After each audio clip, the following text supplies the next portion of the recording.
Bonjour Gérald Darmanin. Bonjour. Nous parlons des retraites ce matin. Laurent Berger, dans Le Parisien, dit qu'il ne veut pas d'une réforme d'équilibre financier, mais d'une réforme de progrès social. Alors, est-ce qu'il y a une contrainte financière, malgré tout, à laquelle il faut répondre sur le dossier des retraites? Parce que je vous avoue que ce n'est pas clair.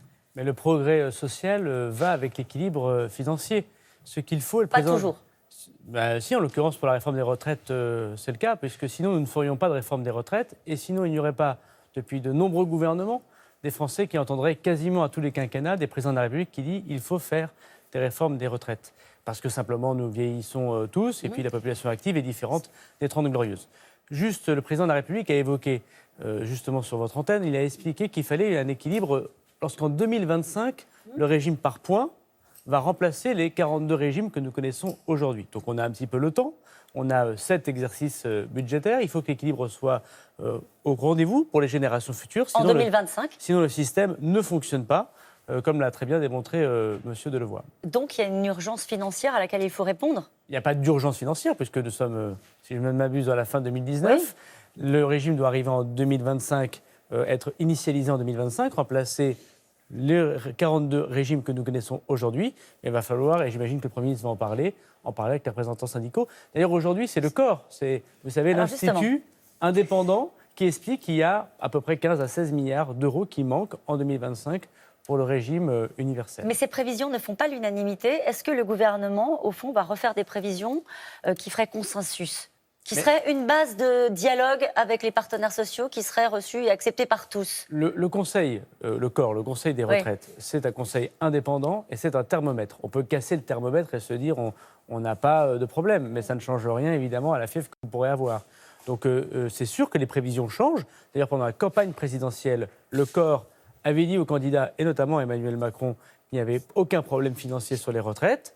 Les prévisions peuvent changer, ça dépend de la croissance, ça dépend de la population active, évidemment, mais on sait qu'il faudra mettre le régime à l'équilibre en 2025. Mais est-ce que c'est sur cette base-là que vous allez construire la concertation avec les partenaires sociaux, les bases des prévisions du corps? Ça a l'air un peu technique, mais au fond, ça va être le cœur des discussions. Mais disons que je crois que le Premier ministre va, avec les syndicats, et le Président de la République l'a évoqué hier au séminaire gouvernemental, expliquer à la fois qu'il faut faire la réforme des retraites parce que c'est une réforme de progrès social.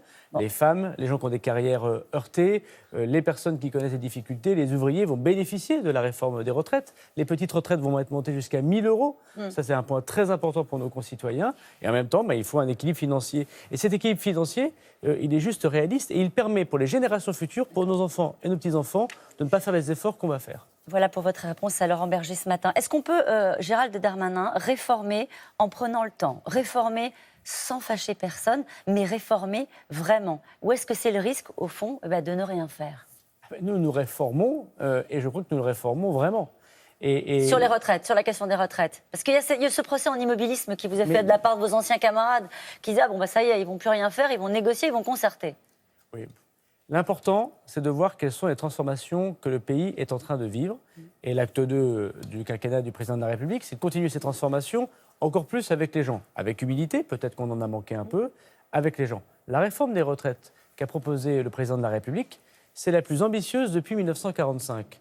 C'est changer complètement notre façon de fonctionner, ne pas rentrer dans la capitalisation, mais bien la répartition, et sauver un bien des Français très important, qui est très important aussi, évidemment, en Europe, qui est de dire, nous allons, nous, organiser le système pour qu'il survive et pas à chaque fois dire aux Français de faire des efforts. Alors, plusieurs sujets ce matin, assez rapidement, si vous le voulez bien. Vous avez annoncé la suppression de 5 800 postes à Bercy. Il y a une mobilisation syndicale qui est prévue pour le 16 septembre. Combien d'économies ça permet de réaliser?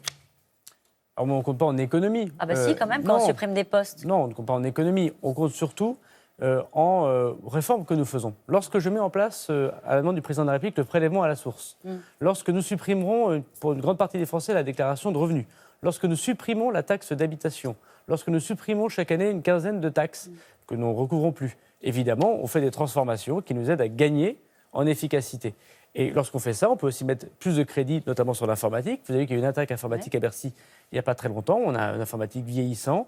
Et donc, nous disons aux agents publics, d'abord, on fait les transformations. Et quand on fait le prélèvement à la source, c'est plus simple. Et donc, on a besoin de moins d'agents publics. Ça me paraît assez évident. Alors, c'est la mauvaise surprise de la rentrée pour certains Français qui vous regardent ce matin. Ils ont vu leur taxe foncière bondir parfois jusqu'à 136%. C'est ce qui s'est passé en Isère et en Auvergne. Et là, ils se disent quoi? Ils se disent, ce qu'on nous a donné d'un côté, on va nous reprendre de l'autre. C'est-à-dire, on nous a donné la taxe d'habitation et finalement, c'est la taxe foncière qui augmente. Est-ce que ça, c'est la faute de Bercy? Non, parce que la taxe foncière, elle n'est pas décidée par l'État. La taxe d'habitation et la taxe foncière, moi je suis élu local à Tourcoing, elles sont décidées par les communes, par les départements et par les élus locaux. Alors ce qui est certain, c'est que les élus locaux, vous avez cité d'ailleurs des exemples très géographiques, ils peuvent décider, c'est leur droit le plus strict, il y a des élections d'ailleurs qui arrivent pour les élections municipales et départementales, d'augmenter ou de ne pas augmenter une taxe. Par ailleurs, je regarde les chiffres de cette année, il y a 130 000 foyers sur 47 millions de foyers qui payent la taxe foncière qui vont voir une augmentation. 137 000. Et donc ce n'est vraiment pas grand-chose, c'est 0,3%. Et par ailleurs, je le dis aux citoyens qui nous regardent, s'ils font des travaux chez eux, s'ils, par exemple, ils construisent une piscine, s'ils font une nouvelle pièce, effectivement, leur augmentation de taxe foncière, elle est automatique, mais ça a toujours été le cas depuis la création de la taxe foncière. Le Brexit, alors l'hypothèse d'un no deal se rapproche, en tout cas n'est plus exclue. Est-ce qu'on est prêt? Le président a demandé à ce que nous soyons prêts. Quand est-ce qu'auront lieu les phases de test de nos services? Alors, j'ai reçu le ministre britannique du Brexit qui est venu à Calais. Nous avons annoncé des tests, effectivement, pour la frontière qui nous permettra demain de vivre avec nos amis britanniques sans accord, ou comme si c'était l'Afrique du Sud. Donc nous ferons des tests tout le mois de septembre. Ce sera le 17 septembre à Eurotunnel. On le fera le 24 septembre à Calais et à Dunkerque. Et on le fera le 12 septembre à Caen, en Normandie. Je me rendrai sur place et on fera comme si le Brexit existait avec les douanes, que je remercie pour leur travail très important. Les municipales, Cédric Villani se lance dans la bataille de Paris. Est-ce que vous pensez que ça affaiblit les chances de l'ancien porte-parole du gouvernement, Benjamin Griveaux, qui est le candidat investi officiellement? Moi, je connais bien Benjamin Griveaux et je souhaite qu'il soit le maire de Paris. Ce qui est certain, c'est qu'il vaut mieux l'union que la division. Ça, c'est une règle des reins. Oui, là-dessus, vous ne prenez pas de risque. On est à 7 mois des municipales. On a un candidat très important qui est Benjamin, qui fait l'union. Delphine Burkli, une maire d'arrondissement de droite, qui le rejoint. Il fait un grand rassemblement. Et moi, je souhaite qu'il puisse s'unir. C'est trop tard, là, pour l'unité, vous avez remarqué. C'est jamais trop tard pour l'unité. D'ailleurs, je remercie Benjamin Griveaux de son geste très élégant de ne pas demander d'exclusion de Cédric Villani. Il y aura 6 mois qui nous séparent des municipales. Je sais que la raison l'emportera et je souhaite bonne chance à Benjamin. Merci. Merci à vous. C'est à vous, Laurent.